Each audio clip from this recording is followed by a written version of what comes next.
Kajakaški klub Obilić osvojio je ekipno 3. mesto na regati koja je održana tokom proteklog vikenda na Tisi kod Novog Kneževca. Loše vreme nije bila prepreka da kajakaši pokažu svoje znanje i veštine na vodi. Kako je istakla Katarina Živanov, članica Kajakaškog kluba Obilić i učesnica ove regate, oni su u konkurenciji 9 klubova iz Srbije i preko 160 takmičara osvojili 21 medalju i pokazali zavidan kvalitet.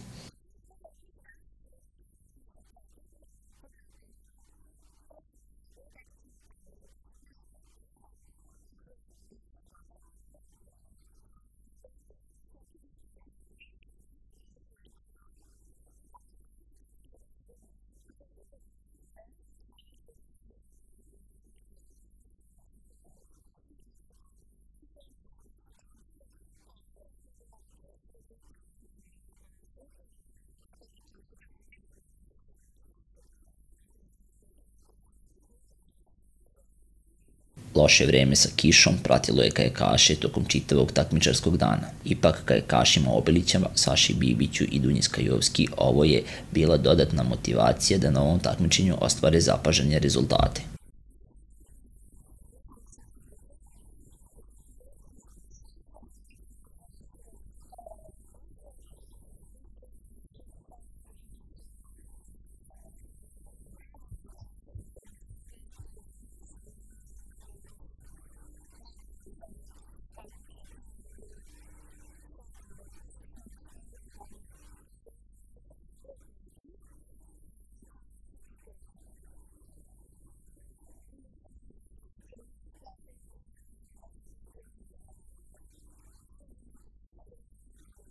Pored takmičarskog dela, na ovoj regati u revijalnom delu učestvovala je reprezentacija Kazahstana kao počasni gost. Oni se inače spremaju na Paliću za svetsko prvenstvo u kajaku.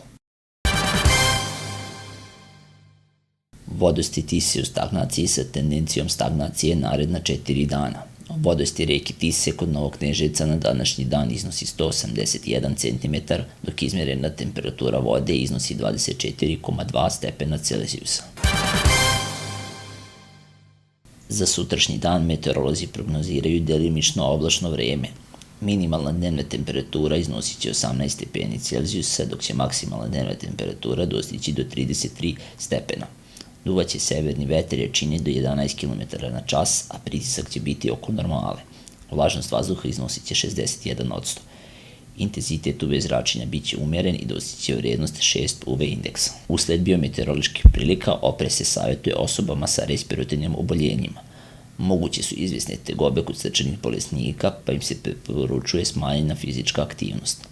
Od meteoropatskih reakcija mogu se javiti nervozna i smanjena radna sposobnost. Svim učesnicima u saobraćaju preporučuje se dodatni oprez.